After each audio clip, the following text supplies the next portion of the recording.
Dream is now hearing us and with us. Hello, everybody. Sorry for the late start. We had some players and myself who were needing to get ready and set up for some things, but we are now ready to go with some Fortune and Glory. This is Xerxes/Cyntari, and we are proceeding with the Lycanthrope colony, people of the Black Blood, confronting and capturing the party. Converging upon the central area of their territory, the people of Black Blood are very much territorial and do not like intruders directly in the center of their hunting grounds. Having converged upon this area, after the slaughter of some of their kin, they have followed their leader's lead, and they are holding perimeter, waiting to see if they stand down and surrender as per the alpha werewolf's demands. For he is interested in several things, but most of all, outwardly stated, the black blood of Koji Stormscale.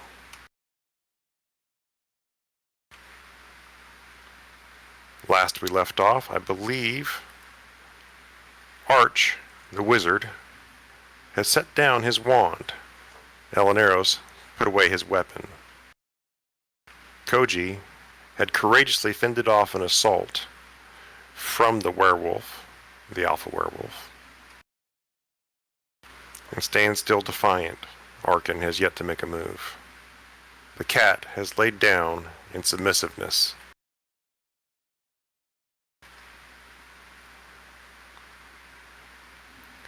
So, do the rest of you follow your friend's lead? And the elf that you've been escorting, Maribel and Merenthar, steps forward and picks up the cat, Pandora. Scoops up her arms as if she was any normal cat and holds her close. Yes, please, let's not fight any further. We don't need to die right now.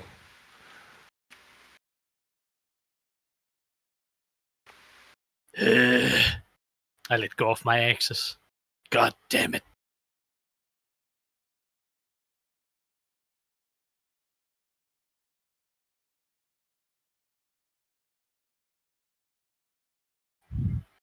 Okay, tiny cat attached to Koji, not to Bear. Okay, it's top corner. There we go. Now we know where the cat is at all times. Can I select both of them at the same time? Yes, I can. Okay.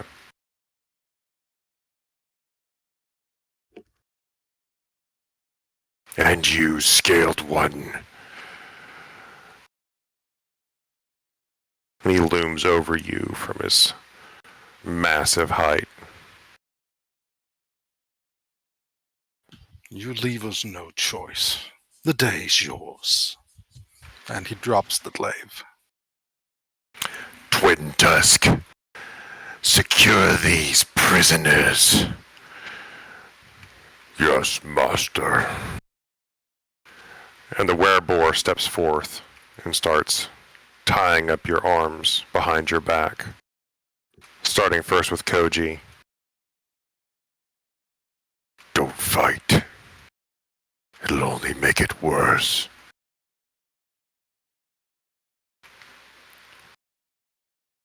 And he turns around.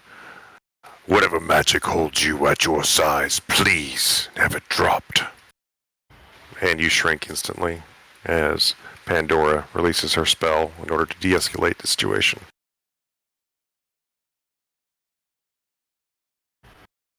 And you are secured with bindings as well, and one by one, Twin Tusk steps forward and binds each of your hands behind your back. Mage. And he looks down a little bit. Open your mouth. And he kind of looks, if you want to roll insight, slightly strange at that request. I'm laughing because I can only think of Kung Pao. Mm-hmm. Open his mouth. Mouth. Roll insight, dipshit. Yeah. Yeah. I'll gag you, all right. He seems regretful to having to ask you to do this as he stuffs a rag into your mouth and binds it into your face. So you have a rag and a binding around your head to hold the rag in place. Magic. It's dangerous, as you know. And he binds the elf's mouth, hands, but this time in front of her so she can hold the cat. Regretful that we have to do this. Silence, Twin Tusk. Your commands were given. Sympathy was not desired. Yes, Master. And he steps back. Now follow me. Reginald flies off into the trees, circling around, high up and around. I'll place him over here. Not that it really matters, because the map will largely not matter as the story continues.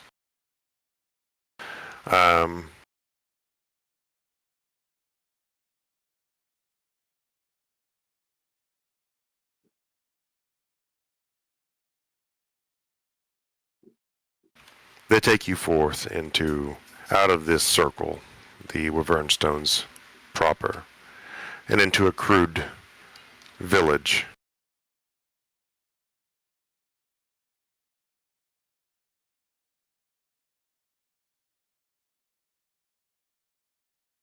Just one. I heard you yell something? Don't think it was meant for us. No,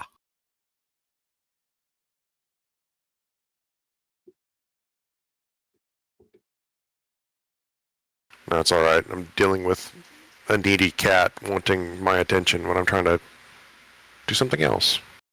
Apologize for that, chat, stream, and players.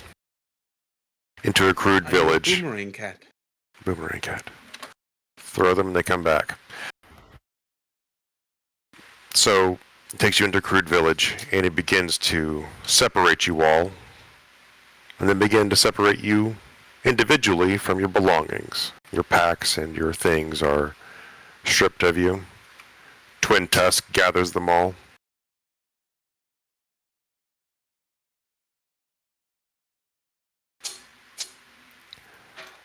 Put this one, As he points to Arch. the human, into a cage and bring out the Mage Bane so he cannot do anything.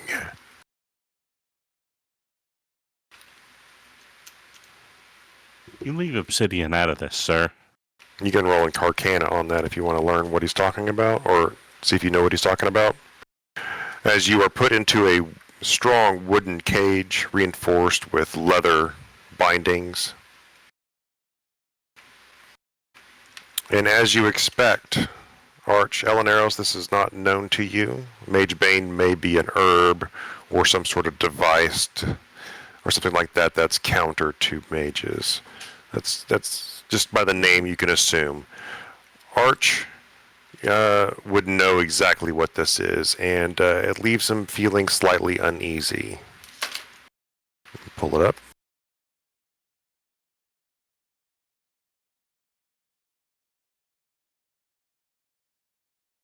As Arch is put into a cage, just big enough for him to move around only just a few feet here and there and stand up, only just so. Not quite comfortable in any one direction.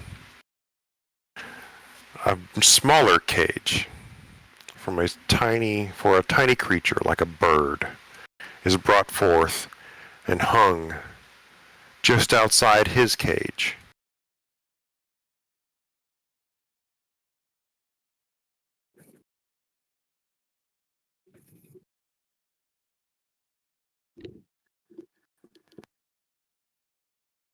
small creature with the face of an insect, legs of an insect, and wings of a bat, and a fuzzy, furry body hovers inside of it.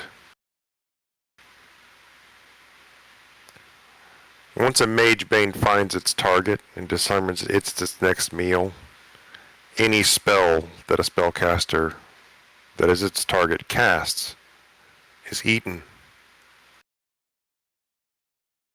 Absorbed similar to that of a rod of absorption.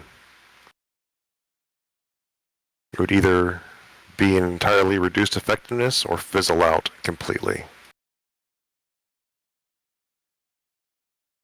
It hasn't eaten in a while, child.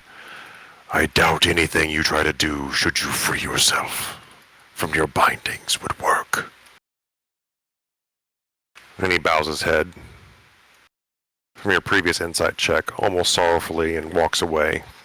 That was 2 tusks? That was Twin Tusks. Twin tusks?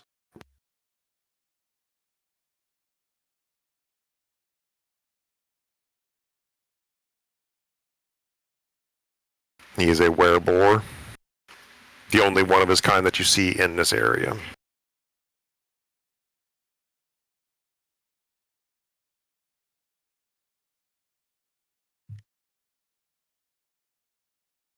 Sorry if that picture triggers anybody.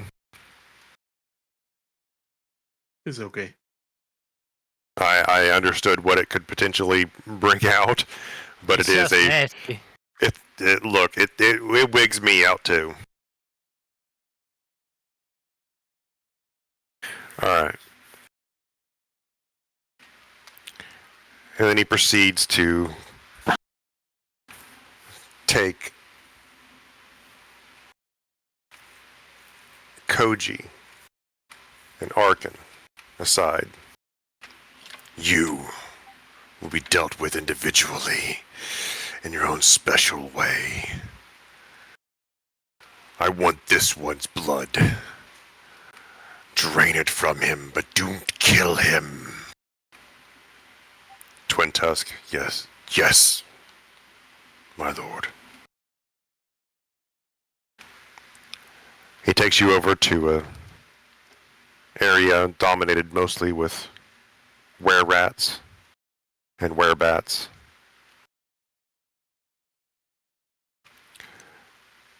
And they proceed to shackle you. First on one arm, then on the other arm, before releasing your primary bindings they initially put on you. And then with chains and winches, or not winches, but how do you describe? They have it over like tree limbs to stretch you out, arm Like a to arm, pulley thing. like pulley, yeah, with like a crude pulley system, and have you arms stretched out side to side.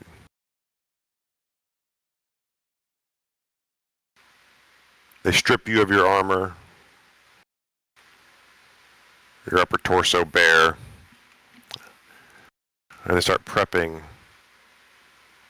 needles and pumps to extract your blood. Medicine? You can roll medicine, but you're a distance away, so you might not be able to make out too much detail. Mm. Yeah. It seems to be a laboratory of some kind that they have set up in this area, crude, but from your eye, primitively advanced. While the materials may not be, you know, aluminum and brass and, you know, copper and, you know, steel components, platinum and gold and all sorts of things like that, it is well made for the materials they have available to them. They're able to accumulate steel and collect from those that they've hunted and murdered. And they have a quite effective laboratory available to them. Some of it even potentially grown from plants and shaped wood. to provide beakers and containers and all sorts of different shaped metals, different shaped woods to provide mechanisms for pumps. And they slide in needles underneath his arms.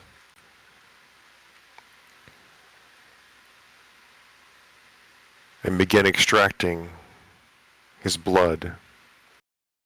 The first few drops of it are black mixed with red, but concerningly to you who have not really seen his blood in this extent, Elaneiros, you notice that a good portion of it is an ichor black.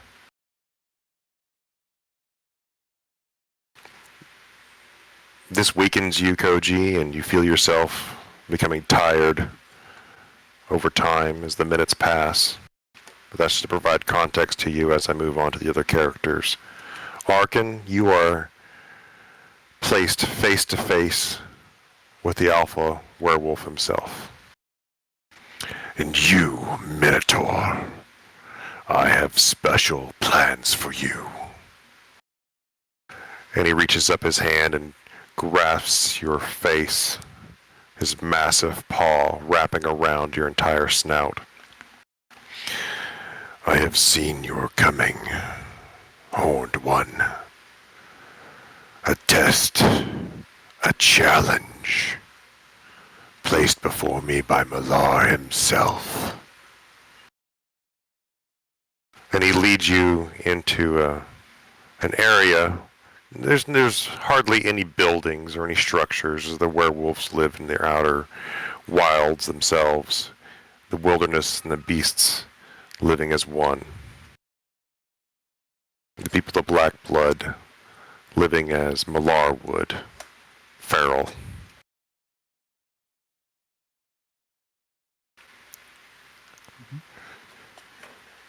He leads you into an area that would be dominated by finery, pillows, golden lamps, a throne made out of wrought wood, possibly a stump, but shaped. You're not sure how it was formed. Maybe it was taken or created by some sort of druid. All right. You, I have seen, for Malar has shown me his will. There is one out there he wishes to hunt and kill, but he cowardly hides behind his maze, his prison, his cage. The one who made your species. He holds up a bauble, a sphere of crystal, clenched in a claw. He has gifted me his claw, and in it is grasped a sphere that shows me many things, his will laid bare, and I see Baphomet, the one who made your species, cowering in his endless labyrinth, creating you and many others like you.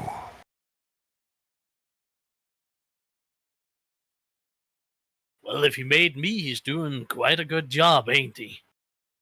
Oh, yes he has. He's been quite successful in his demonic spawn.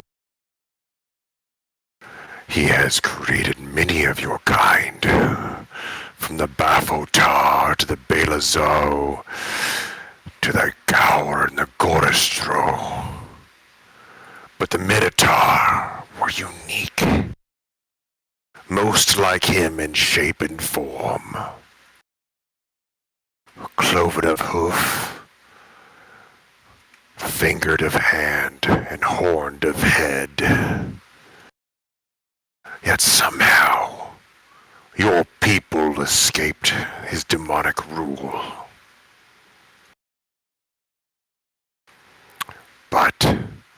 You are always tied to him.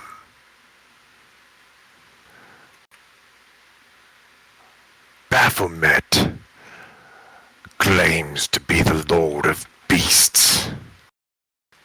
Over Malar, the hunter, the Beast Lord himself, Baphomet claims Beast Lord.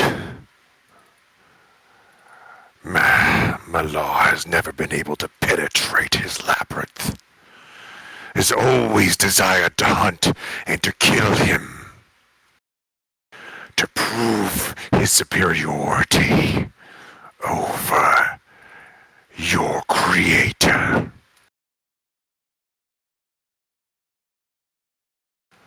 Especially ever since Baphomet has claimed the right, the power of a deity, not just a demon lord. Well, my test, I have seen it, here in the claw of Malar. He holds up the bauble, grasped in the beast claw. Seems to be almost like a rabbit's foot, a severed claw holding a crystal sphere. I have seen it. My test to prove my worth, my dominance. I not only have to hunt and kill minotaurs, but I have to kill the inheritor of Baphomet's power. Yes. And he stands up, looking lofty down at you. I have plans for you. Our blood magic, our studies of all things bloody, and things that spill from veins is extensive. You will be infused with demonic power, and then we'll see who wins, me or the champion of Baphomet himself. And then I will prove my ultimate worth to Malar and ascend into his avatar, not just merely his chosen. What say you? Are you up to the task of taking on his power? Well, I fought off things more foul and bad than demon powers. I'll gladly take them if it allows me to crush you beneath my hooves and spit in your face. So it is true. The depth of his power still hides inside you, clamoring to escape. Good. Good. We will prep you, prepare you. Twin Tusk, when you're done with him, done with those two, chain this one up. And we will prepare the ritual to infuse him with his power. And what should be done with this one? A clerical saloon. Surely, and he looks disdainfully at Twin Tusk. Utterly disdainful. No inside check needed. You know what to do with him. You know. Yes, my lord. I will see. I will see it done. Come, young Furbolg. We have to go. Then he takes Arkken and Ella away. And proceeds to chain up Arkken with heavy steel chains. Shackled to the ground, not splayed forth across the trees and pulley system like Koji was, but shackled fully to the rock and stone of the earth itself.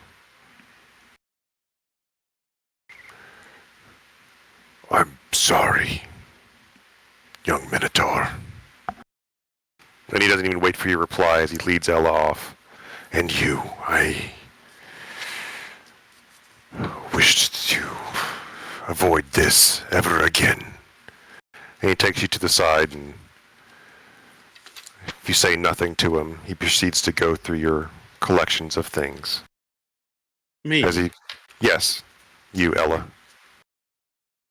Just go still with the usual gentle smile, just as you must, and with the moon as our witness. The moon is our witness. The moon is our curse. How is it anything else?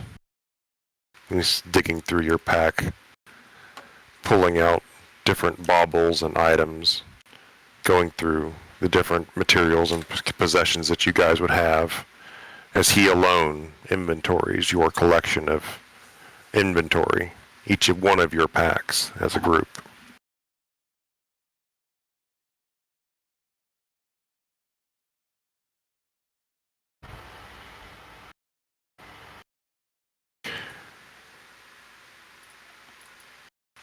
And he comes across a few items that give him pause, symbols and writings, collections of writings such as from ill matter that you have read and collected. Goes through Ark's pack, pulls out the black books. Interesting. Small question, Interesting. they being Koji's pack. Thank you. So Koji's pack first, pulling out the writings of ill matter. Through Arch's pack, pulling out the black books related to the Dark Necromancer. No, I meant the... Oh, the dark Necromancer books? Yeah. Oh, that's right. He Arch did specific- give them up because Yeah, he he didn't want to hold on to them. I remember now. Yes, yes, that's the only reason I'm bringing up, because that was a moment between them, so... So as he goes through there, he pulls out the black books from Koji's pack. Interesting. These could prove useful. And he smiles ever so slightly to himself, sets them to the side, pulls out the jar that contains the worm that was collected from the chest cavity after it escaped the chest cavity of the witch. Why would you ever carry one of these?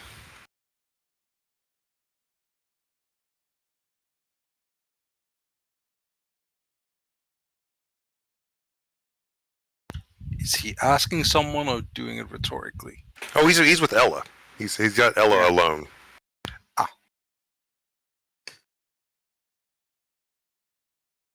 As evidence? Evidence. It is We one are of traveling his. about, and we've seen many dark things. Oh, it is definitely dark. But evidence. This is his source of his power. Oh? Don't you know? To elaborate. I'm curious. What do you know? If you want to roll persuasion, you can. Persuasion. I'm terrible at that. Decent. It's how he bestows his cursed gift upon his most trusted of followers. Upon consuming, they go mad,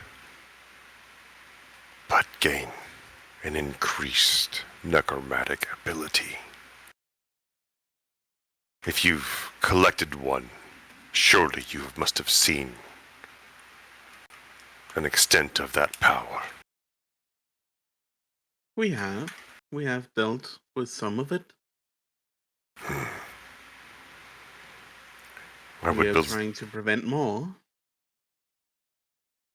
He looks down, considering your words. That would be good if it were possible. Indeed, Death wouldn't is it? unnatural.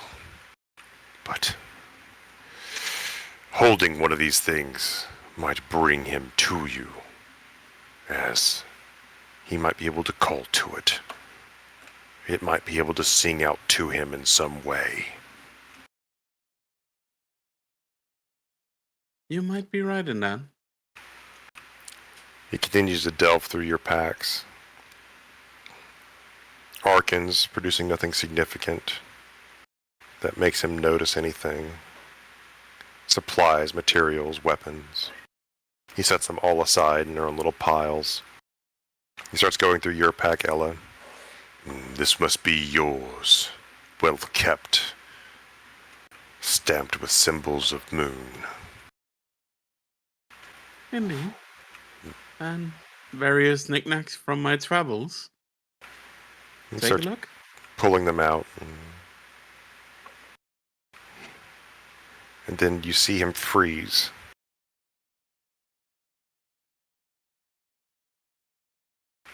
What gives him pause? Something he sees inside your pack. He reaches in with a shaky hand and pulls out a statuette, a figurine of the goddess herself that you have collected. Indeed. Do you remember this, player? I don't remember from where.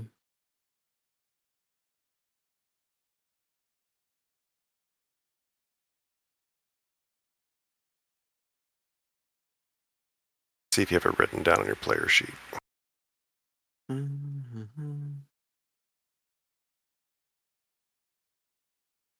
Apparently not. No. I had given it to you, and you do not even record it. Oh, well, geez. Okay, sorry.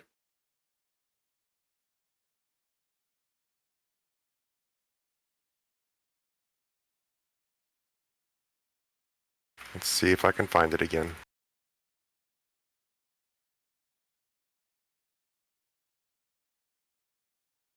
Yeah, that is weird. Why don't I have it here? I have the copper chalice with silver filigree.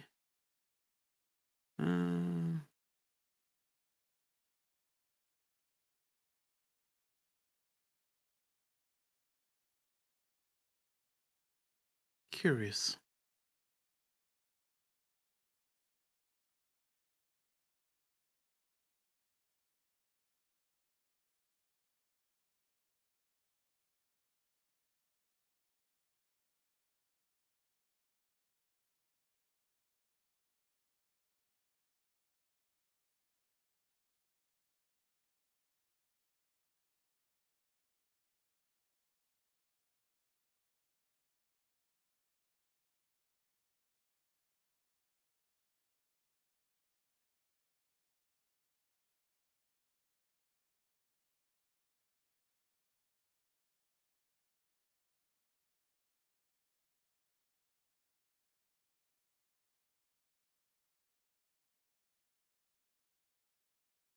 Still looking. Apologies, chat.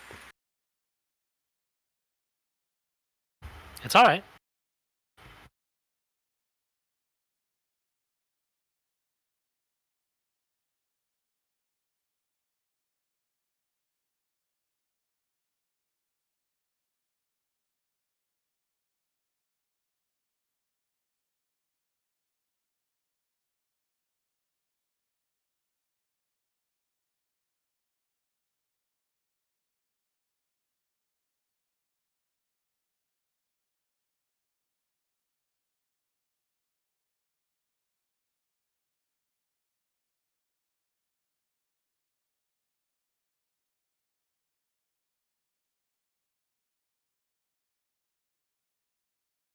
I do apologize for not having noted it down.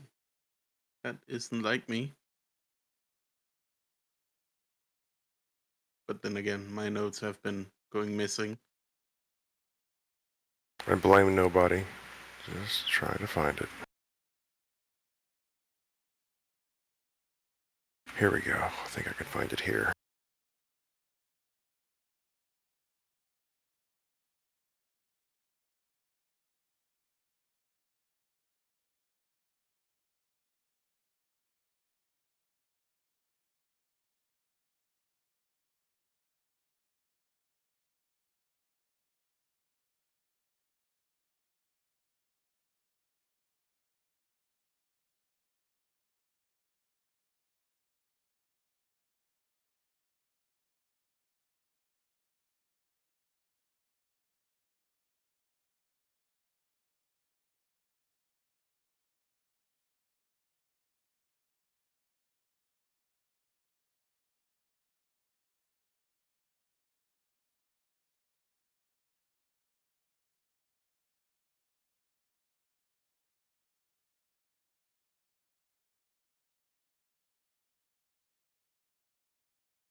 Okay. Well, I can't find the link that I provide. Actually, I might have provided it before. Let me do a search.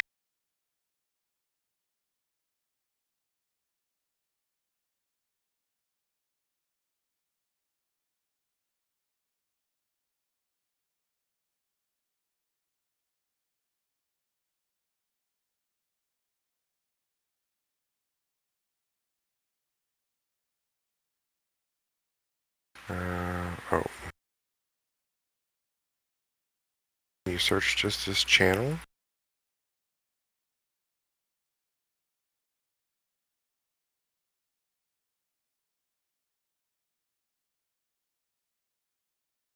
I must have read it off to you.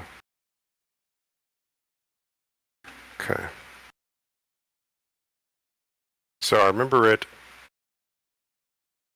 as such. It was a figurine of Saloon herself that required no attunement to use, that once per day allowed you to cast the alarm spell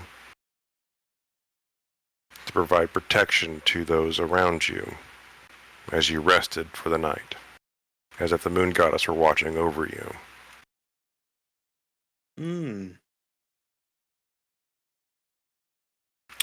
And it was gifted to you by, if you recall, there was a magic shop that you had visited. I rolled to see if it existed inside. Had you see, you rolled percentages. I forget who did. It might have been Arkken. To see if it existed inside of the city of Sunset Hill.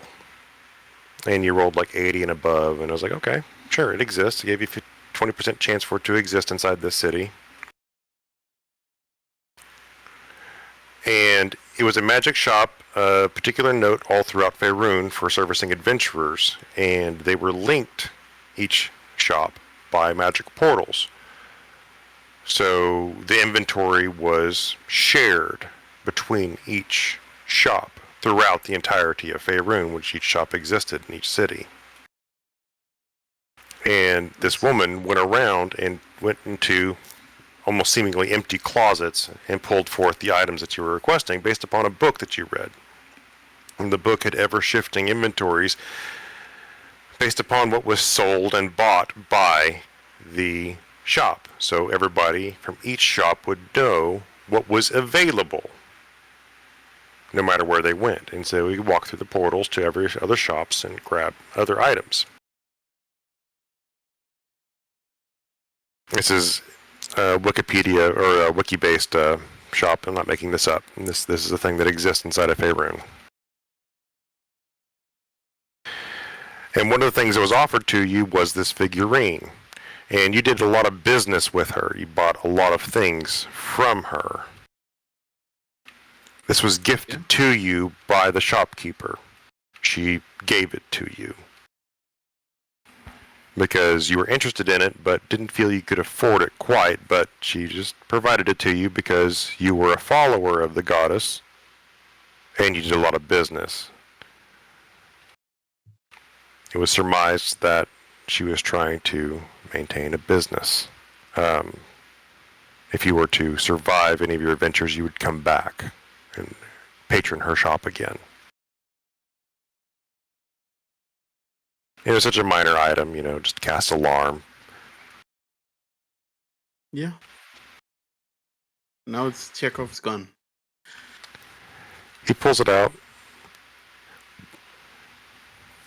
Now, we went over this just now, so his question is quite rhetorical. Where did you get this? I was gifted it from a magic shop. Gifted to you. Magic shops don't give anything away. Well, we were pretty good customers, I believe. I see. And she gave it to you? I didn't mention gender, but sure, yes. She gave it to you. Do you know something about it? Did she say where she got it from?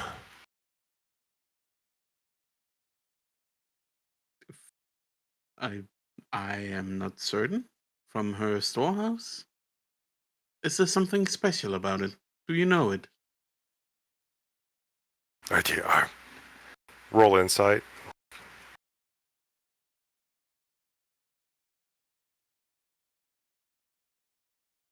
Oh, come on.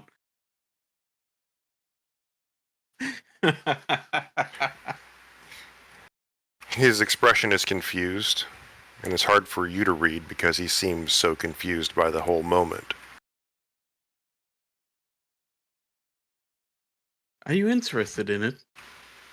Roll wonder. persuasion.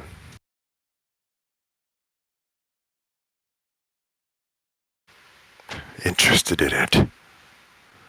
This was mine. At one point. And he clenches his eyes closed as he almost seemingly forces off memories. I would never think to ever see it again. Well, I'm happy to return it to its rightful owner. If you want it. What would I have to do with it now? I'm a follower of Malar.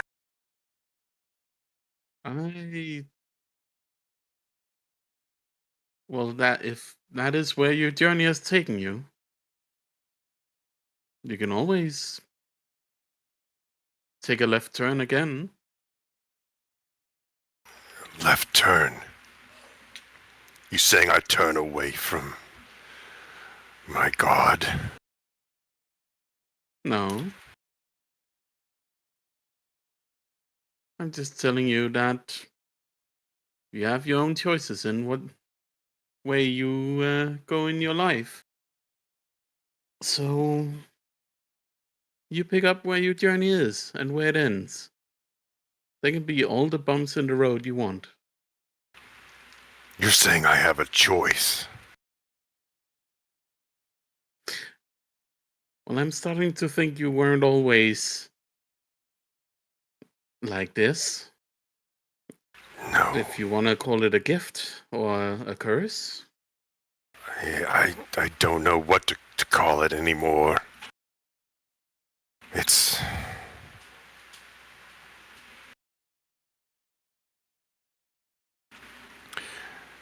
difficult. I had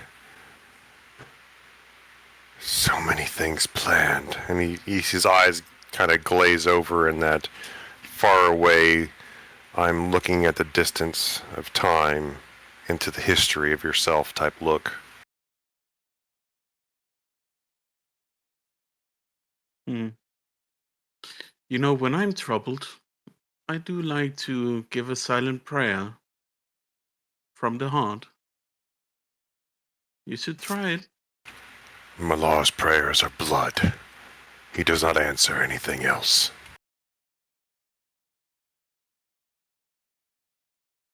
Well, you have something else in your hands right now. I'm sure she'd listen. She didn't listen when I was cursed all those years ago. She didn't listen when I struggled with the change. Malar listened. Malar took me in and led me to this place. I found at least a home, acceptance for who I was.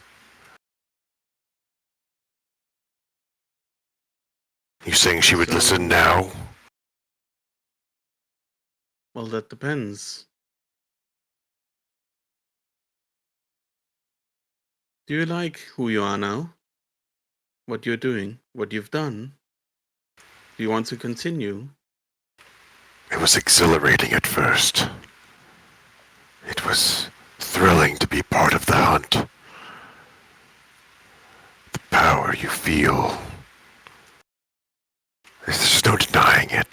Malar will reward those who serve him and honor him through blood. But when you're not hunting, when you're not spilling blood,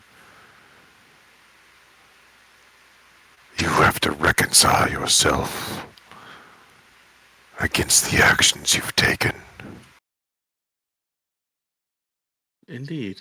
It weighs on you, doesn't it? Roll persuasion.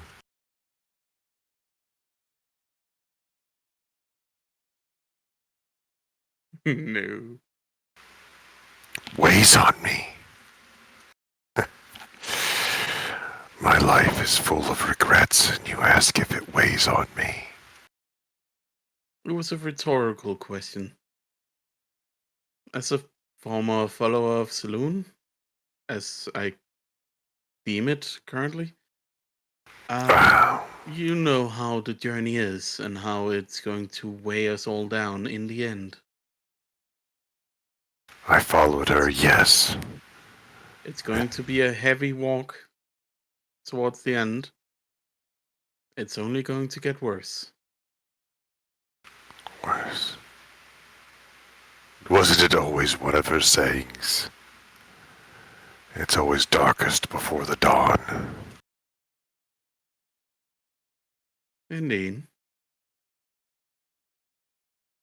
But are you going to drag it out? Extend the night?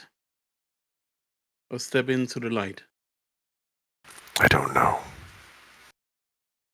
Against what you saw before you was only a fraction of the might of the people of the Black Blood. He saw you coming, not you as people, individuals, but he saw an intrusion. He saw a test. I see. His sight, his hunter sense, is keen. His power gifted to him. How do I stand up to him? Gain my freedom. Malar. Someone gifted him. Malar blessed him with his claw. That Are bauble certain you it's saw. Malar? Yes. For Who I've told gained you? Malar himself. Hmm? We have all seen inside the bauble and witnessed a vision of his strength. If you want to roll religion with advantage, Knowing my roles.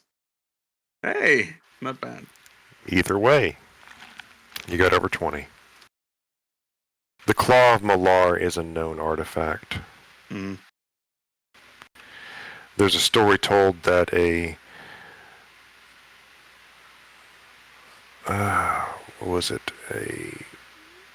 lord? I'll have to look it up, and I don't care to look it up right now. A lord of Kalimshar one of the southern cities in the desert, in the far southwest of Faerun,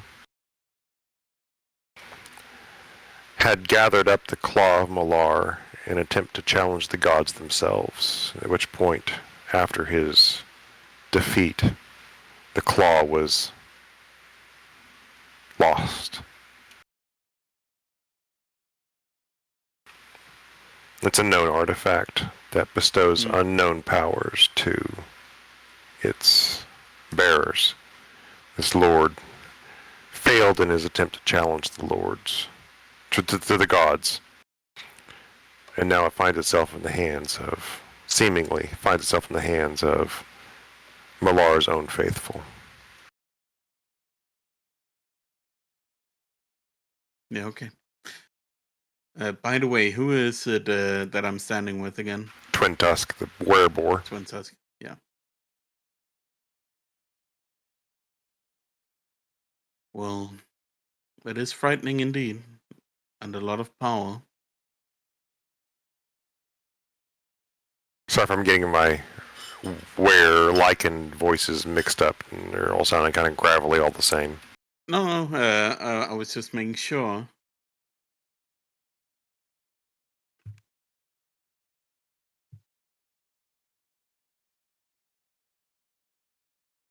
Still, I do believe there's a way.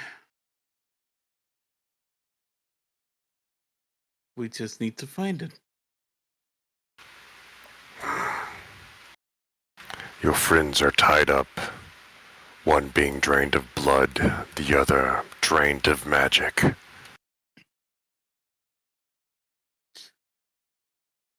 We can wait. It doesn't have to be now. And the other being prepared for a ritual to infuse him with demonic energy, which will change him irrevocably. And he looks up at you with a word, irrevocably. His eyes are deadly serious. Mm.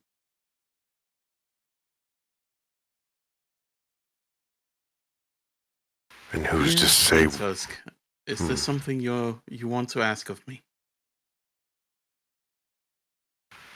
I don't know. I have a lot to think about. Forgive me, but I have to put you in a cage. And he leads you. He closes his eyes at your forgiveness, and he opens them, blinks rapidly, and pushes you into a cage, bound together with leather strips, strong wood. It would take a lot to break this with brute force, without a knife.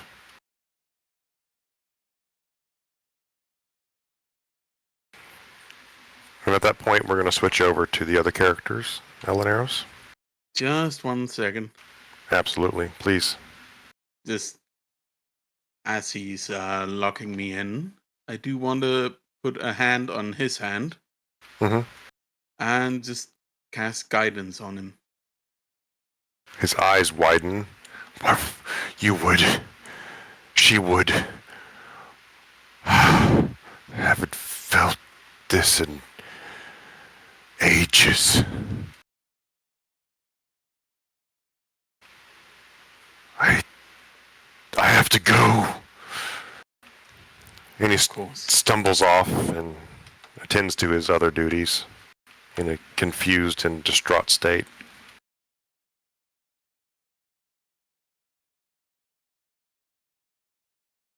Now, ain't this just the pickle we found ourselves in?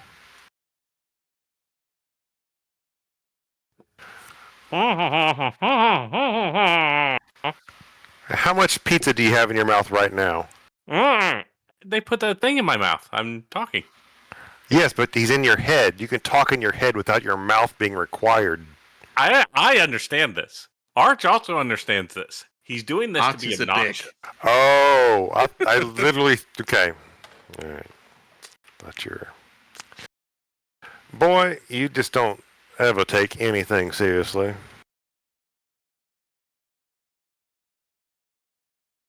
You are being imprisoned by hundreds of lycanthropes with the chosen of Malar himself leading them. A magebane outside your cage sucking you dry, and you're just toying with me after I gave you everything you ever wanted, which was just answers to the questions you asked. You're so rude. I've been told it's part of my charm. Charm, yes, that's the word I would not have chosen for that. I wouldn't think you would.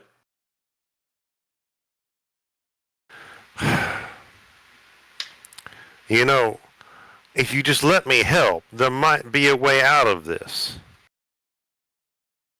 The issue with that is that I never have quite understood exactly what your terms are. My terms? Nothing's free. My friend, at this point in time, survival is paramount. But if you are pressing me for an answer to what I ultimately want, which I know you are because I'm in your head and I can read your thoughts, I am disconnected from the source. And at this point in time, I only wish to regain that connection. I don't want to remain here in the mind of a mortal, trapped to his whims. And when his soul is sent to the afterlife, who knows where I will go, and I do not want to find out which god gets his hands on me, or if oblivion all that awaits. I want to go home. Here's the issue with that. I still don't fully understand who or what you are, and allowing you to freely roam across the face of Faerun again might be worth the sacrifice of my own life, right? I am just a piece of the greater, okay? The greater what? You know who, you named him already. Okay, GM to player, you named him already. We've been over this, okay? You rolled an Arcana check to try to figure out who this was, and you had a ping on who this was. Okay. And he knows you know. So, you're just a piece of him that's gone missing? I've explained this before, and I shall explain this again for the forgetful. It's been an excitable time. Yeah, I fought a werewolf.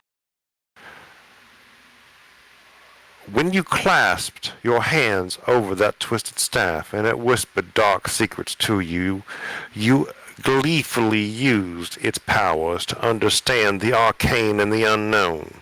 Right, because I was an idiot. At which point you started forming a connection to him. To him. Karad, the master of secrets from beyond the stars. And he started sharing with you all you ever wished to know. You peered at a document, you understood it quicker. You looked at a man with a sickness, you understood what was afflicting him quicker, with his help. And at that point, you started forming a connection. You delved deep into this knowledge, into this madness, and you grew ever so mad. Gloriously mad. Following his will and his desires. And when you placed your eyes upon a bauble of blood coalesced in a cornfield,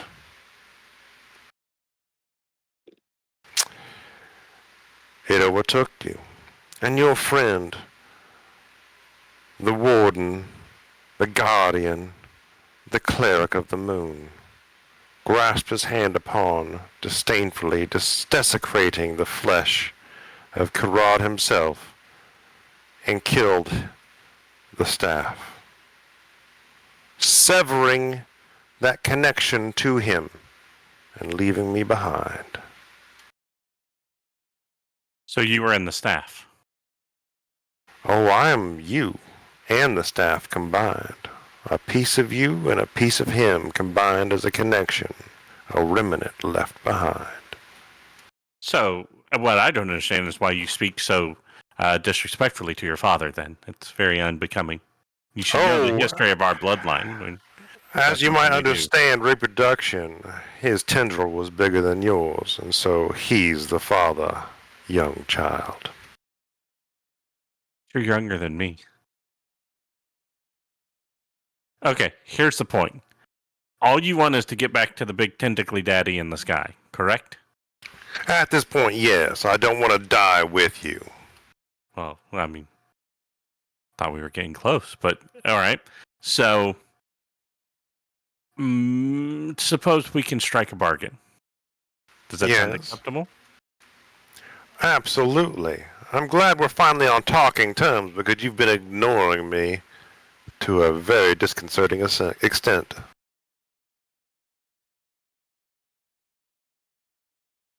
We need to get out of here. My friends need to come with us. Yes, sir. And we need to do it quick enough that they're not able to do whatever the hell it is that they're wanting to do to Koji. And I think that one guy was really looking at Arkken strangely, and well, everybody loves Ella, so but they don't get to keep Ella. Oh, Ella's. He has a. You know his feelings because he's inside your mind. He does not care for Ella because of his detachment to Saloon. Yeah. No fussing. Those are my terms. So the question is what do I have to do for you in order for you to help me accomplish those things? Open up your mind to me and my gifts and the change that the blue fire you consumed offers you. And I can shape you and that blue fire and your gift to be able to defeat that. He points with an indistinguishable finger. You do not see it, but you feel it, directed at the Mage Bane creature. Let's see. I'll be honest with you, that isn't really my biggest concern. What is your biggest concern if it's not the creature eating your magic that gives you your power? We could be free. The hundreds of were creatures around us after that things? Can't you not cast knock? Can't you not cast invisibility? Well, I mean, I can cast knock, but I don't think I prepared invisibility today. But you know it, don't you? Yeah. Prepared is not required. Knowing is the other answer. You know these spells, don't you? Correct, but I also know that I have a large angry hawk that I can communicate with telepathically that could do something about that thing outside the cage. If it could reach it, that cage, if it could reach it in time before anything could kill your hawk, it would have to fight through the bars of that cage to get to it and slaughter it before anything gets to it. You're in the middle. You're assuming that I understand your point. My thing is that if all you're offering is to help me get rid of that, that's not enough because there are problems beyond that I don't have potential answers to.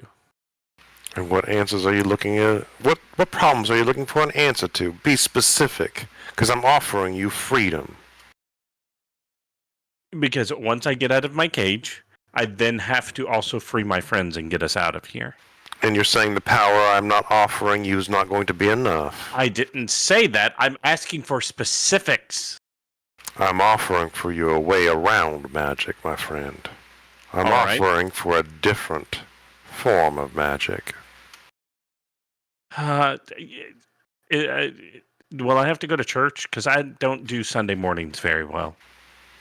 I'm offering you the power of the mind.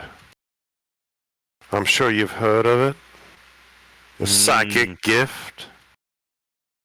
I see. That Kirad is the master of all secrets. And the change that you have ingested, I will tell you a secret that you cannot.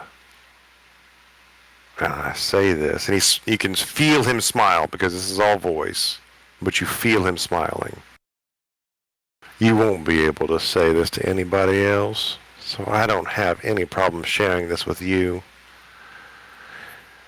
You won't be able to share this to anybody else. The change that you ingested, that blue fire that you consumed, we, and that's a big old capital W, made it. With a little bit of help from your side, and your side feels like your side of the veil.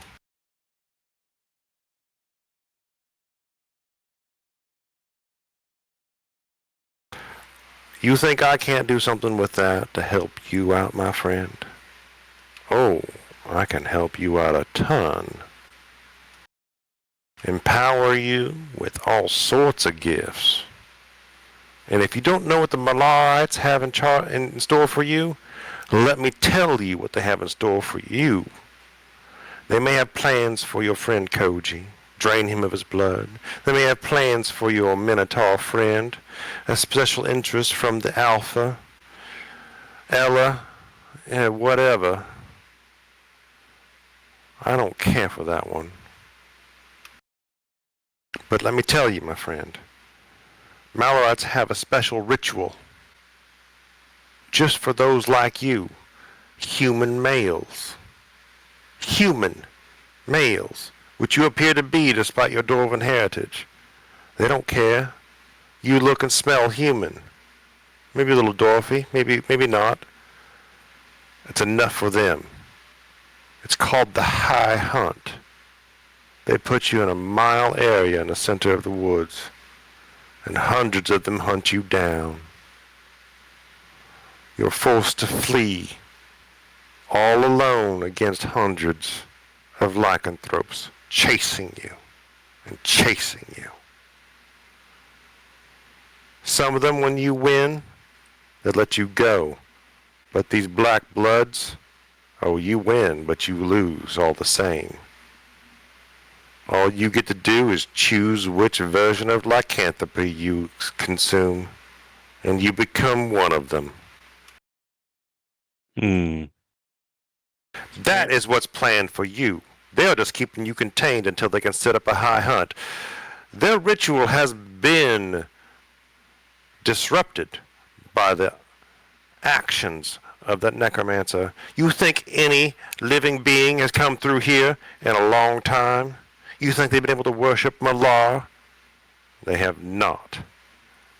They wanted you prisoner because multiples of reasons, and one of which is you.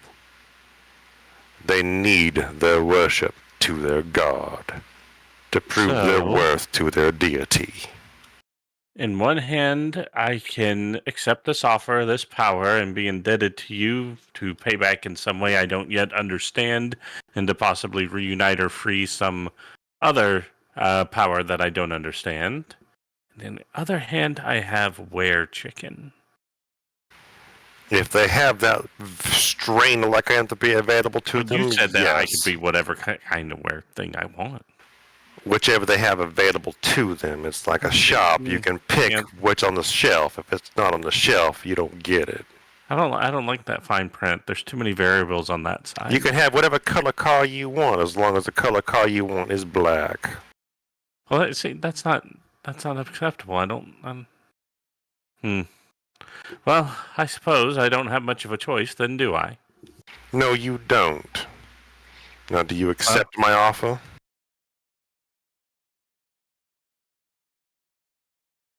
Yes. Yes, I do. All right. Now, let's begin. And you feel pulled into a mind space.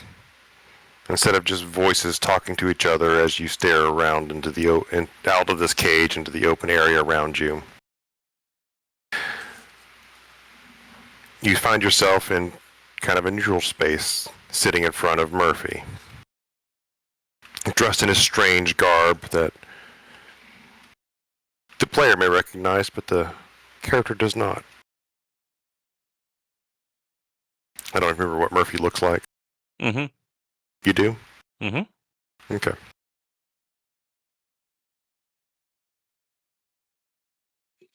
I mean, I remember how you describe him, but I posted what he looks like in my brain. Oh, I put a picture. I know. I posted exactly what he looks like to me. Handout, choose file.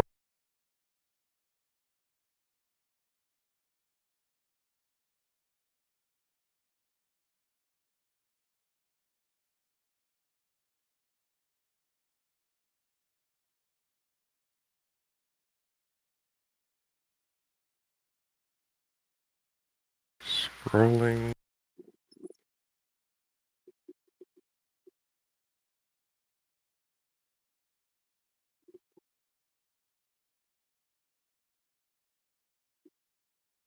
I have a lot of pictures. Nice.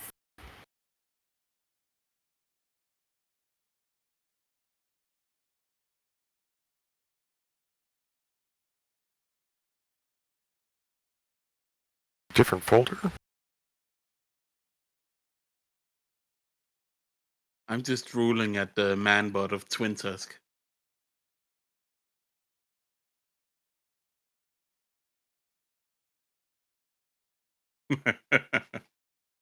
I'm ignoring that.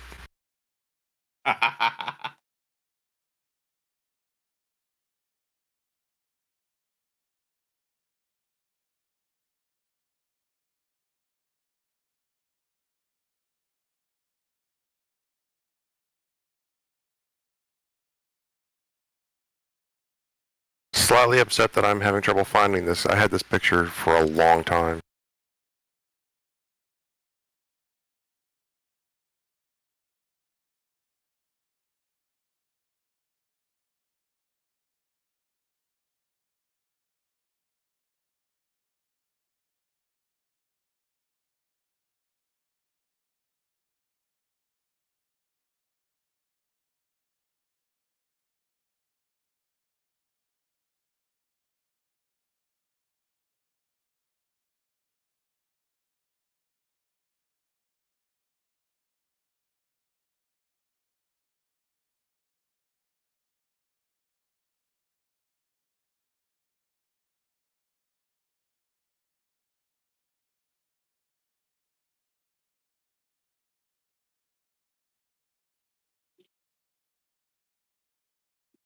Oh, Jesus.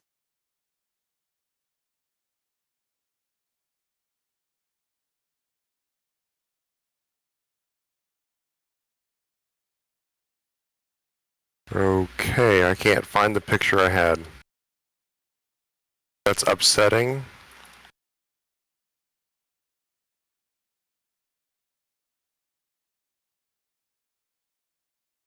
One last look through a different folder.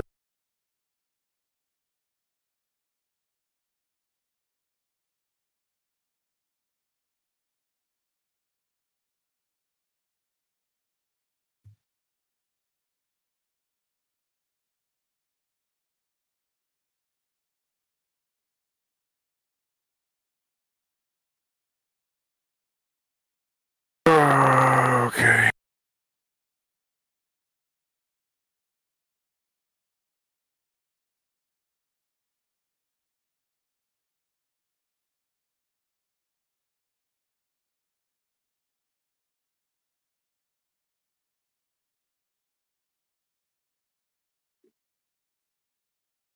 Meanwhile, I'm guessing StreamView could pull up the handout for the Werewolf and Twin Tusk to get them on screen.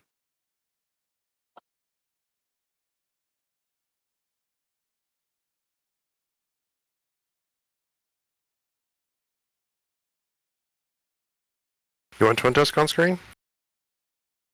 There we go.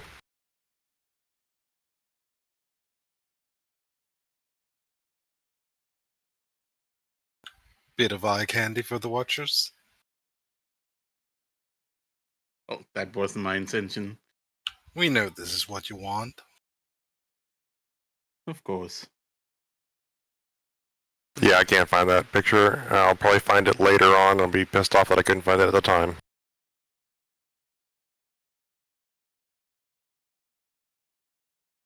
It's gotta be in one of these folders. I've seen it. Oh my god.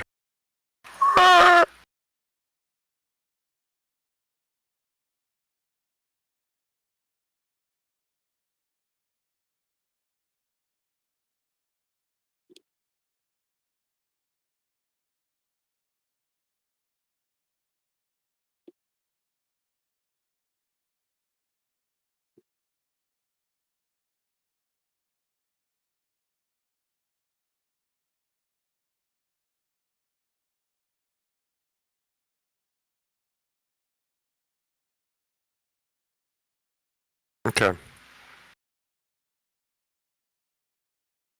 Found one pretty close to it.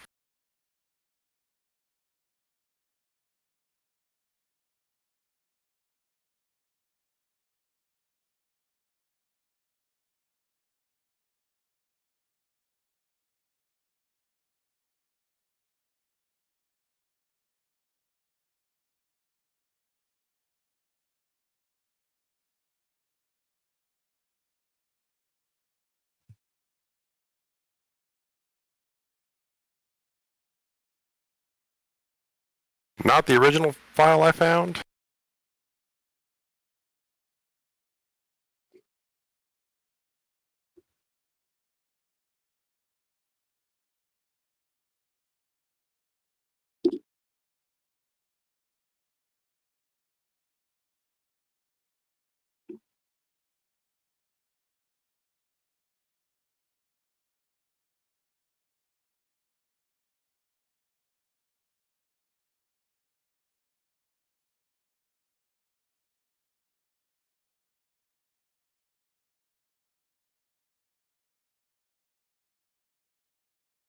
Like that.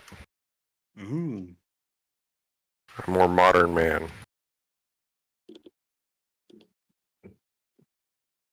It's similar, but not what I had.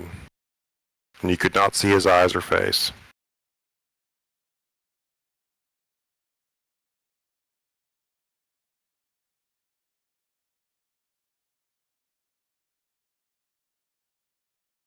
Okay, 1 second. More to do to share with Mr. Arch about what's going on.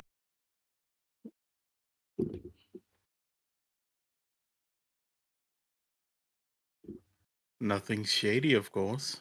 Oh, nothing. No, he's fine. Shh, it's okay. He's just shaded.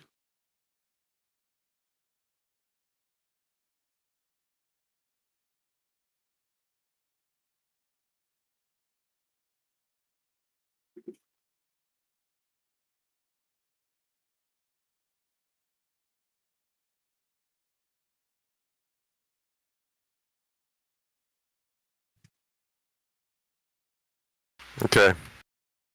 We're gonna. You ready, Sunscream, to write some stuff down? Nope.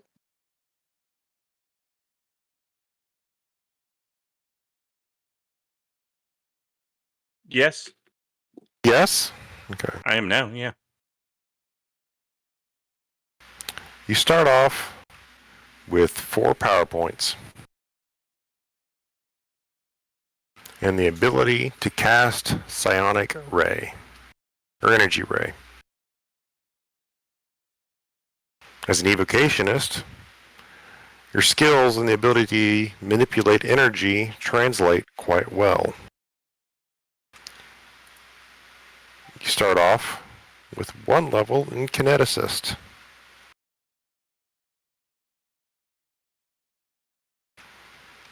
And with your 1 power, you are able to enact Energy Ray and choose which energy you wish to proceed with.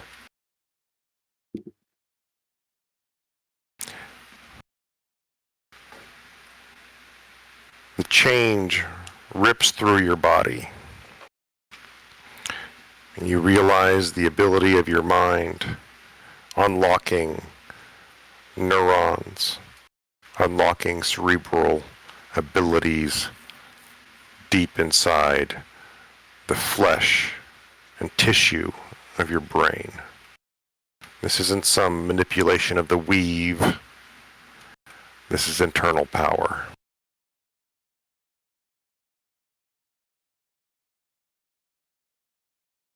You have, as we move forward, the ability to gain classes within the psionic field.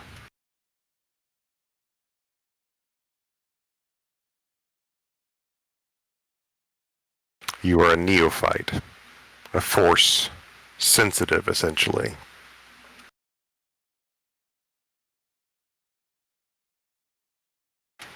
You feel the potential to crystallize your thoughts into its own form, to invoke telepathic commands, to shape the world based upon your own thoughts. In real life, you're having a seizure.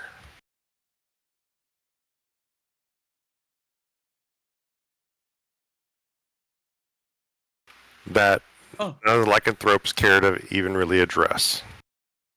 Oh, time to toll the dead. Send him on his way.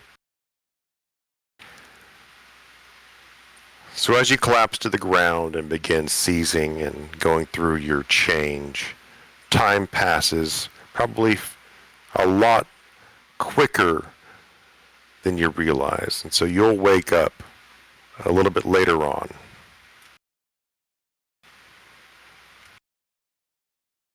But essentially, as you choose, you begin your path down into psionics. And we can discuss the depth of that at a later time, Mr. Scream. Mm-hmm. And this is in addition, not replacing, wizardry. Okay? So you're not losing access to the magical sphere.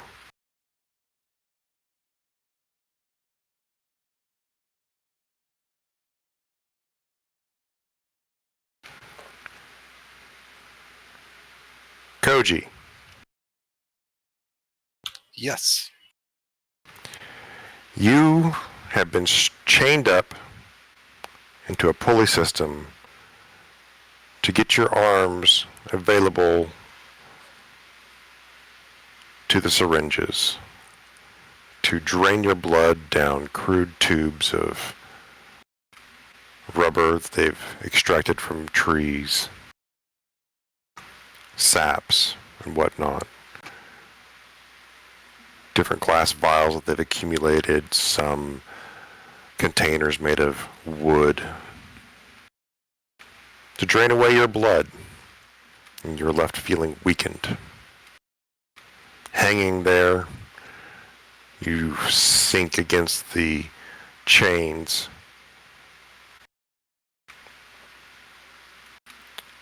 and you dream as you fall unconscious. And if you recall previously, you have dreamed before of this forest, these darkened woods that you have roamed through. Just a brief dream before as you wandered through the forest, seeking voices, a light in the distance, always somehow in a dreamlike way further along, or just around this bend of trees, just around these trees. You know, you'll finally find what you're looking for, but in that dreamlike way, it's always just a little bit further. And yet you keep walking. But in this instance, in this in-between space between consciousness and death, as your blood leaks out of you, your life force drains from you.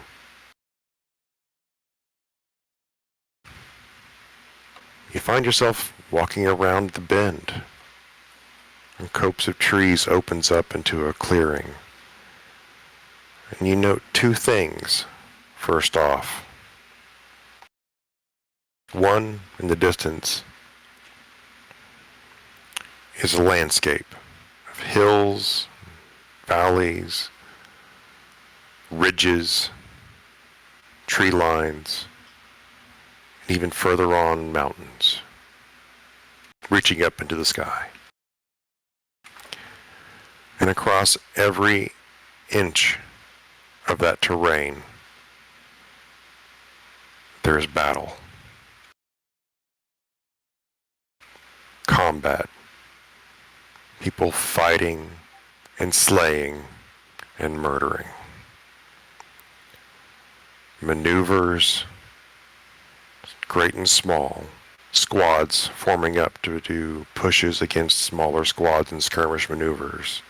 Great lines of armies lining up to slam into each other, cavalry pushing flanks, and lancers forming the spear tip of a major charge. Catapults hammering deep lines, and even cannons firing and blasting apart enemy fortifications. But in front of you, the voices you heard, you see an old friend.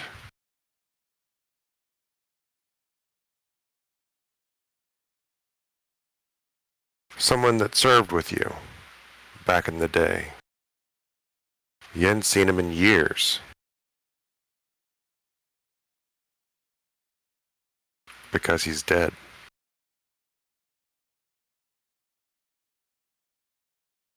Stanlow? What was his name? You see him look up at you, your scaled friend, clad in silver, scales. Coach? Is that you? Yeah, it appears to be. What are you... Kind of. You finally die on the battlefield, huh? No, I don't think so. What are you doing here? Well, I've been following your voices for a while. What do you... Hey, why don't you come on over here, buddy? Join us in the campfire. You join to the campfire and you see other faces that are familiar or not so familiar. Another different dragonborn from your troop. You're not so familiar with him. Wasn't one of your friends, but you knew of him. And then a bunch of other dwarves and elves and humans just at a militaristic campfire, resting. They have their swords and arms all propped up against the tents, laying next to their bedrolls. Well, if you're not dead, then... Wait, no, you have to be dead if you're here. I don't even know where here is. You're gonna have to take it as if I've never been here. Well...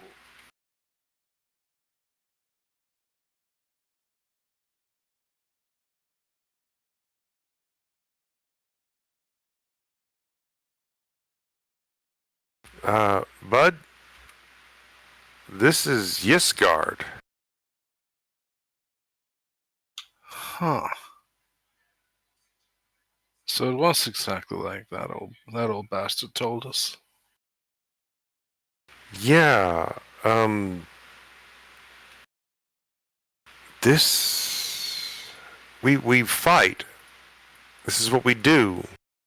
He motions like with a great arm, showing you the massive battlefield that dominates the planescape.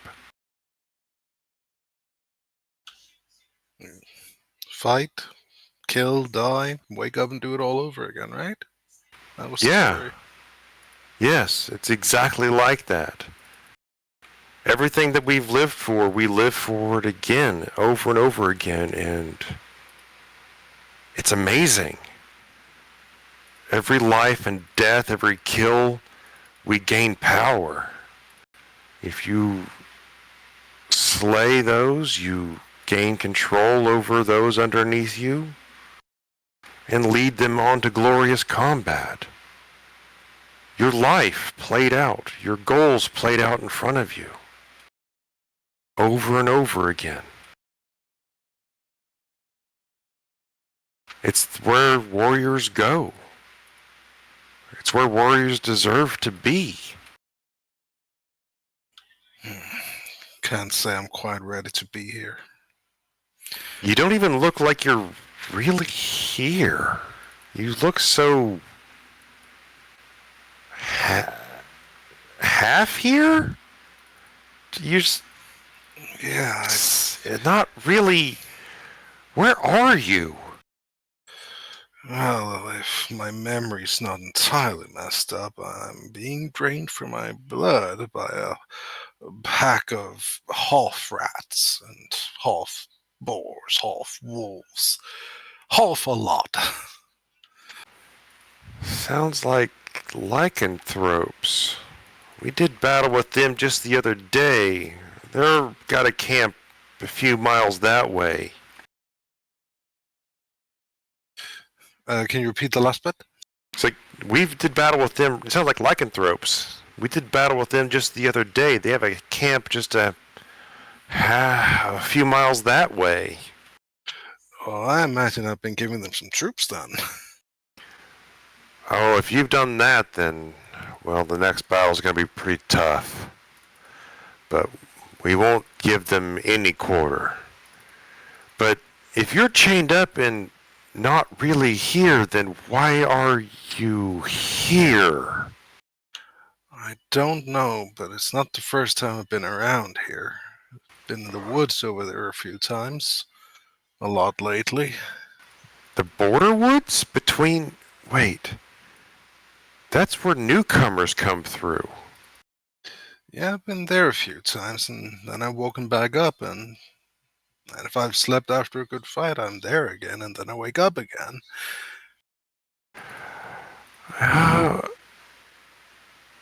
So, you're still alive, yeah? But not really? That seems to be the case. And I want to question it. But I know that I'm not ready to fully join you yet. I still want to send a few more people here before I join in the fun. Well, I don't know if it's my choice or how this whole thing works. I've heard about this before, The dwarf speaks up. I've heard about one knocked on the head so hard after he was in a battle, and he just thought he was between the life and the death. He was convinced he could see the eternal battlefield, and none of us believed him. I believe him now, having seen it myself, and your friend confirms the case. Certain conditions may allow him to travel between these planes. You mean the planes between worlds? You're in another plane of existence. Why are you still debating this, Jason? Look, I'm just saying, this human's saying, that it just seems a little bit odd that it's a constant thing. You'd think it'd be more of a one-off. Look, all I know is what I know. The story that he was in battle, hit on the head, talked about eternal battlefields. All right? It's just all I'm willing to say. And he pours another draught for himself from a wineskin into his horn and starts drinking heavily from it. You talk amongst yourselves. I don't want anything to do with this. He says around his horn, his ale horn, full of wine. Yeah, he's talked about this story before, Coach. There have been some that are split between two places. Yeah? What happened to you? Okay, let's see. Oh, you should probably know our war before this whole thing. We won. Oh, that's good. Thank you. I was wondering about that. Yeah, the devils were beat back where things have calmed down. No more work for soldiers. Now it's politicians and guild leaders. Took to the adventuring life. Found a good little group to travel with. We were dealing with some necromancers, stuff like that. Around Cormir. Ever been? I only passed through the ports. I hadn't actually stayed. Good wine, though. Very good wine. Would have brought some if I could. Either way, we were dealing with necromancers there, and this alchemist of some sort goes and stabbed me in the ribs. Rookie mistake, had the guard too high, slipped in under with his syringe, injected me full of some black sludge. I thought I fought it off, turns out I didn't, and now my blood is all black, and then I started having these dreams. So you've been poisoned with some sort of death that brings you to the other side when you fight. That seems to be the case. I've seen when it's done to others. It's made one of them into a large, mutated, undead thing that just keeps coming back. I've killed that twice now. I see. I don't know what to say. You don't even look like you're fully here. And if you were to gaze at your own hands, feet and legs and body, you would see that you were not solidified in this plane of existence. I don't imagine that when you wake up that you'll remain. So, I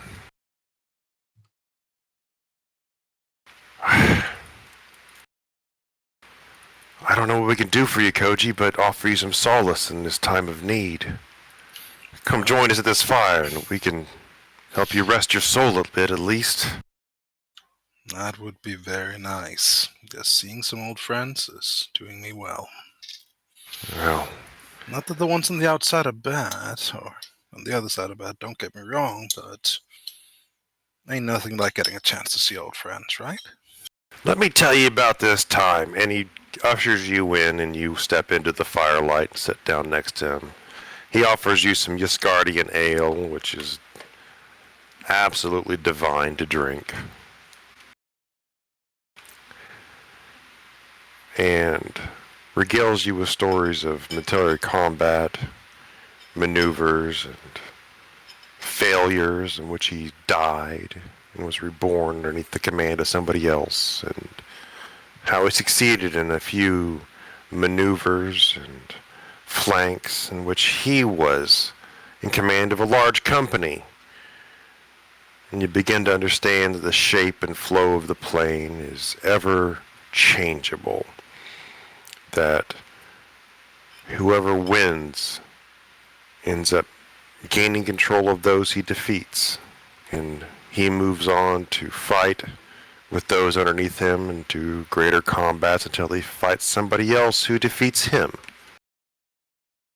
And it just never stops.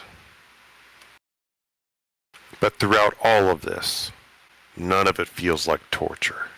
It's exhilaration, it's excitement, it is what a lot of people were built for, that eternal combat. Those who were quote-unquote stuck in it, as those who might be familiar with in our player base, might be familiar with those who were watching Vietnam movies, like they're lost in the jungle, they can never escape it, they have to go back.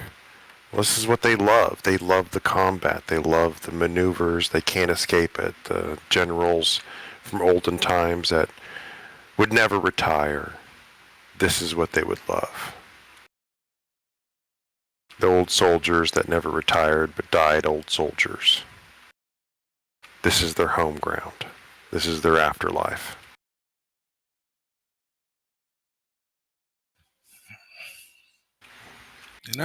You have a nice little troop here before yourself. For now, until, the next day when we all die and somebody else claims us as his own troop, we might see each other again across the field, against each other. And no hard feelings, it's just what it is. Combat. Yeah. If I come around again, maybe I'll try to join it, see what happens. I mean, given the fact that I don't look all here, I don't think I'm staying.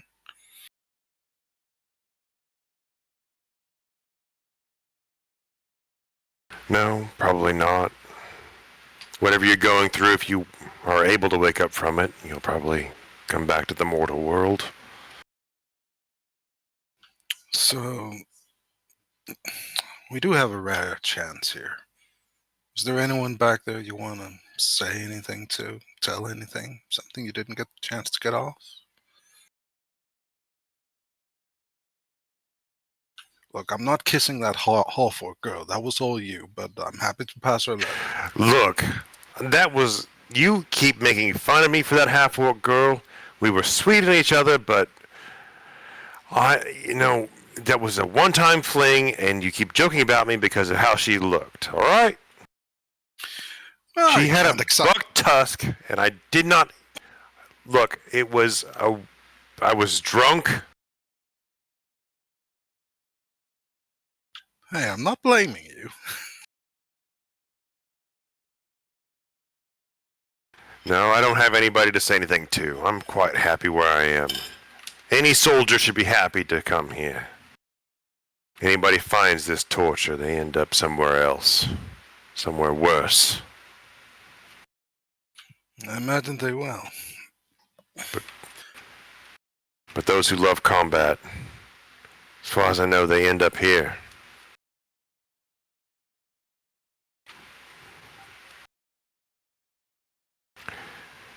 Coach, you're looking a little bit less now. I think you're waking up. It would seem so. Yeah. Hey, take one of the heads off for me, will ya? For you, Koji. For you. For the Stormscale. I'll claim it in your name. As you fade off, you hear those final words. And you find yourself in a debilitating state, pain in your arms, a drained feeling throughout your body, and a were-rat in front of you, feeding you a potion. No, stay on this side, will you? We need you to bleed. I do have a question for the GM. Yes, sir. How close is this guy? Within feeding potion range, so his arms are bent and within a few feet. Within 2 or 3 feet. 2 feet? 2 feet? I'm about to do something really dumb. Do it. Bite. No, he's got a breath. I'm feeling a breath. I have a breath weapon, yes. Do we... Uh, So roll Constitution to see if you have the strength, the energy inside you to form that, because you're being drained of blood. Yeah, understandable. By the way, how far away is he from Ela? A couple hundred feet. You're in different parts of the camp. It's more, he's just been amongst all these horses. I imagine he has a small spark right now.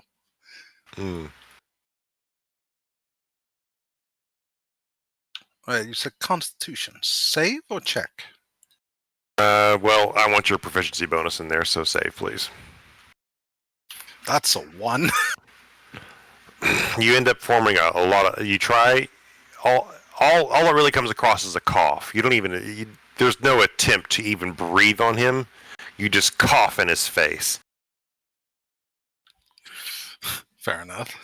Just like, oh God, look, he's wiping his face. He's just like, oh God, we haven't even. What is this stuff? What is this stuff? He asked in another were-rat who seems to be differently dressed and fairly in charge. Koji's gonna do a coughing laugh and go, "Don't you know, we're poisonous." Roll persuasion or intimidation as you see fit. Please say the rat swallowed some of the black goop. Yeah, let's do intimidation. Not good enough. Well, maybe. Oh God! Oh, is he poisonous? What is this black stuff? Do you know yet? He got it in my mouth. Ah! And he starts wandering off. And the other were-rats are laughing at him. You got it in your mouth! And they're making fun of him because they're not good people and they're not supportive of each other.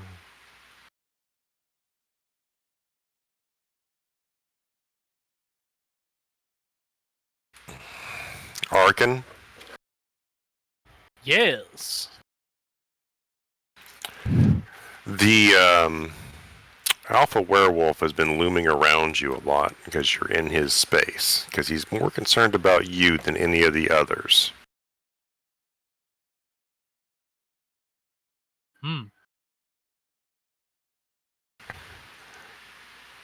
But treating you is a group of werewolves attending you, setting up incense burners, a foul-smelling smoke, just acrid, sulfurous smoke. They're preparing a desk, a table full of a bunch of syringes and vials filled with multitudes of different kinds of what you would only assume is blood due to his talk about their blood studies and magic.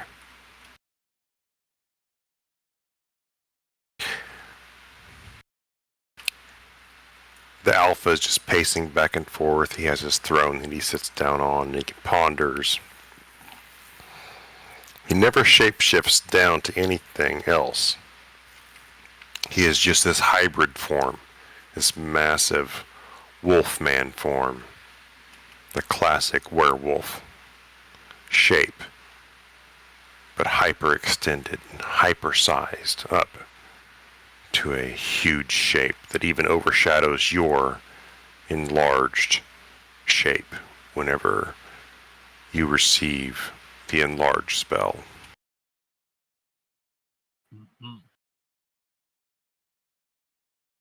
Well, I can definitely say the smell here leaves something to be desired. Yeah, you'll probably find it more appealing after the procedure. And you start having drawings, markings painted on you, almost in that totemic style, that native style of so many different native cultures throughout the world, from Africa to Asia to North America to South America. They're painting blood on you in different figures and shapes. To be clear, you've been stripped bare, almost completely naked down to the loincloth. Which never really hit much anyway. Yeah, you're pretty much a tripod in this case.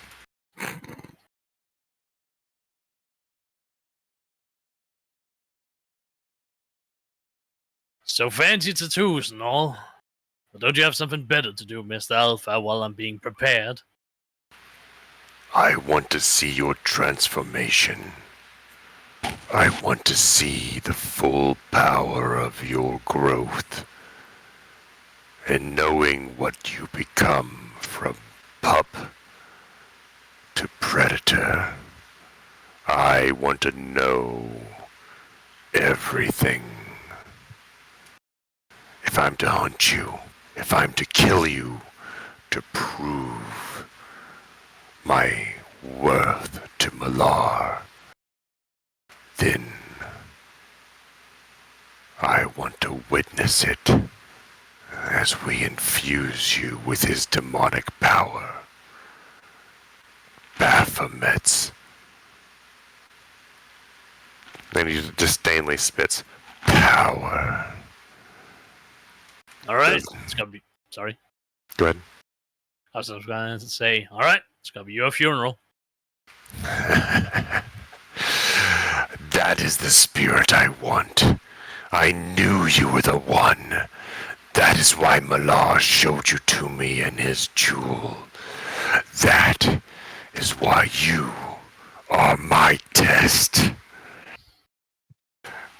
And as these markings are painted across your chest, you begin to feel a weird tingling sensation all across your skin. Your nerves are ignited and excited. And now, my blood mages will prepare a drink for you. My alchemists will prepare injections for you. And we will infuse you from all points with the blood of his other creations. And we'll see if you are the vessel for his power. And should it succeed, we shall have an approximation of Baphomet's strength for me to test myself against. Sure, I'll rip you down the middle. It's going to be fun. Prepare the procedure immediately. The workers around you scurry around with their little vials and tinctures and combinations of different solutions and fluids, mostly blood-based. A combination of all the different creations at Baphomet, from the Baphotar to the Bulazo and the Gower and the Goristro, to infuse you with his more demonically inclined, his more demonically tied creations, to bring your Minotaur state away from the mortal world back into the demonic.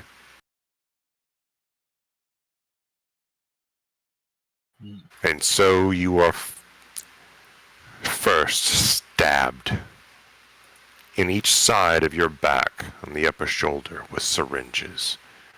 Plunging into you is a combination of Gorstro and Gower blood.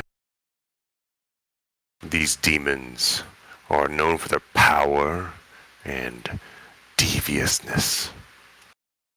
The Gower served as ambassadors and advisors. The Gorostro was the most powerful and most successful, known really as an unthinking, living siege engine. The multitude of energy flowing into your blood, intellect, cunning, power, strength flows through you.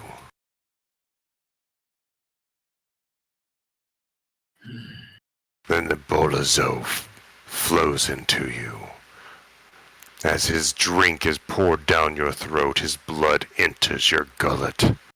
And he is the embodiment of primal fury, bestial brutality, known for fighting and fighting and fighting.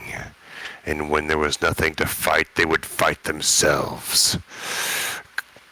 Bolazo versus Bolazao. They were insatiable in combat, unable to be stopped. Bred for war, only knowing war. Your gullet is filled with their blood and alcohol. As the tincture fills your stomach.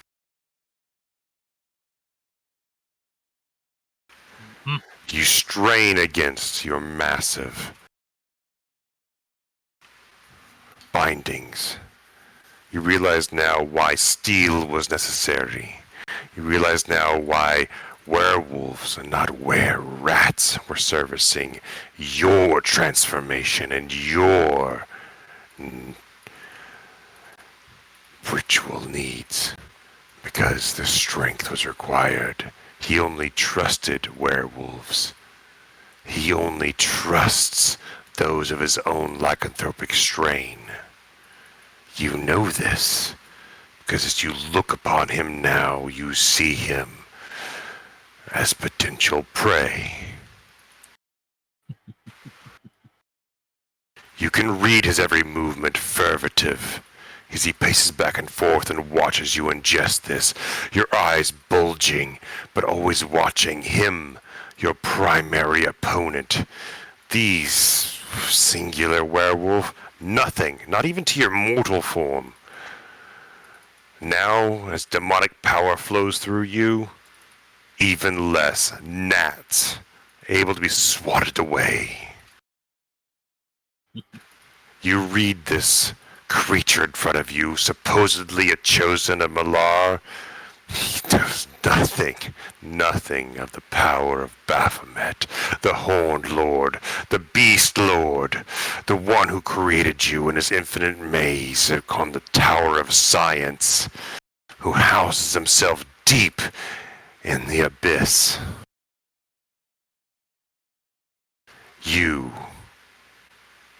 will prove who is more powerful, because it is the only thing left to you. And you have no problem with that. Why? Because the blood sings to you.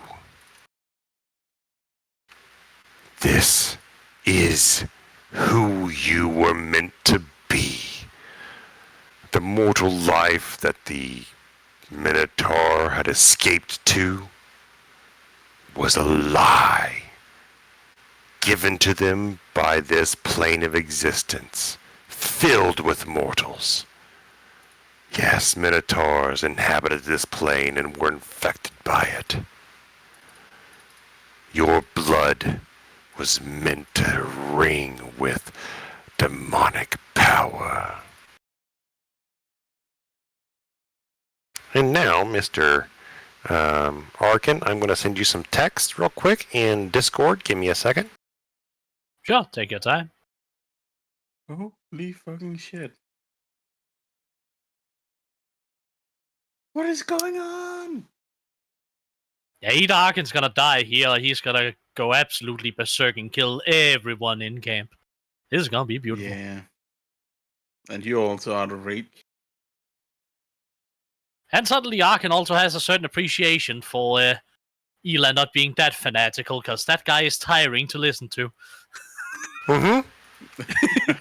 Oh Arken's God, he's a chosen of Malar through and through. Arken's just like, get on with it! Let me murder you already! You're annoying! Well, most of that last part after you were ejected was your own blood singing to you. Ah, of course, but the rest of it was still him. Correct. On and on and on and on and on. Read your Discord. Yep, sorry.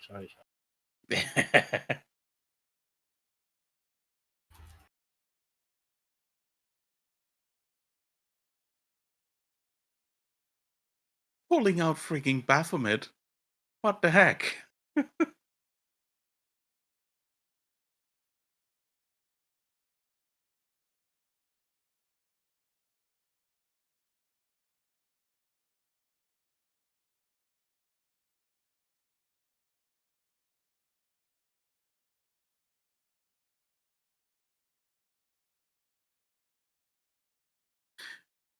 Meanwhile, Reginald is eating a mouse somewhere in the forest.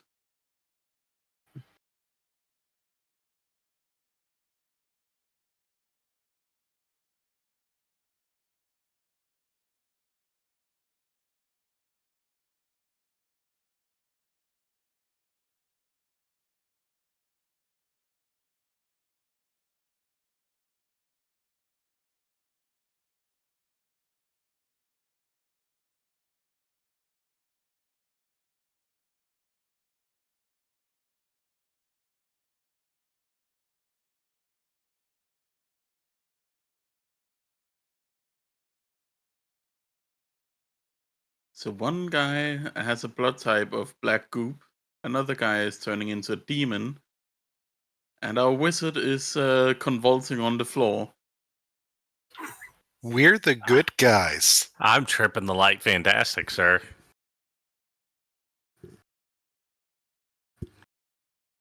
And the Be cat the is being chicken, cat. you must understand the chicken.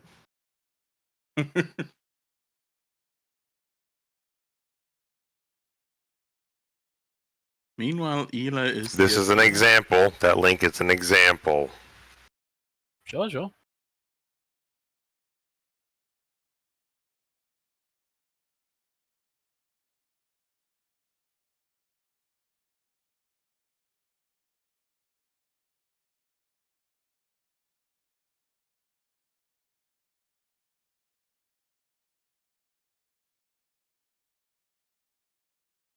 Jesus.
So, you get the gist of what's going on now, Joan? Mhm.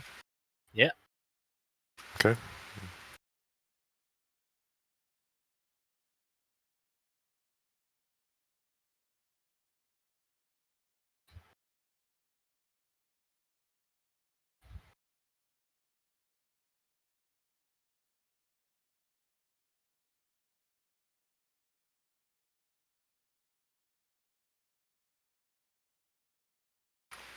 And at this point,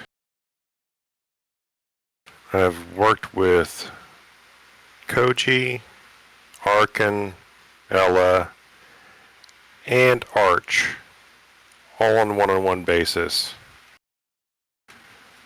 I don't want to continue past this point without the rest of the party. So I was able to do this without Nari, which was actually beneficial. Yeah. From this point forward, I may want the rest of the party involved because it may escalate to full party involvement. What you would see of Pandora / Patches the Cat's movements was she was sticking with the elf that you accompanied, Maribel Amathor, and she was cared with her as if she was like a pet. You would see her meeting up with another elf inside the camp. Just an elf woman with silver hair. Not a lycanthrope at all. At least not in appearance. She wasn't appearing as any hybrid form or beast form. She just looked like an elf. They spoke in a way that you couldn't hear, and they were led off to their own little section of the camp. Yeah. And it would seem that Pandora / Patches was treated as a pet the entire time and largely ignored. while Pandora/Patches was passive and maintaining that calm demeanor. I know we won't have a Nari next weekend.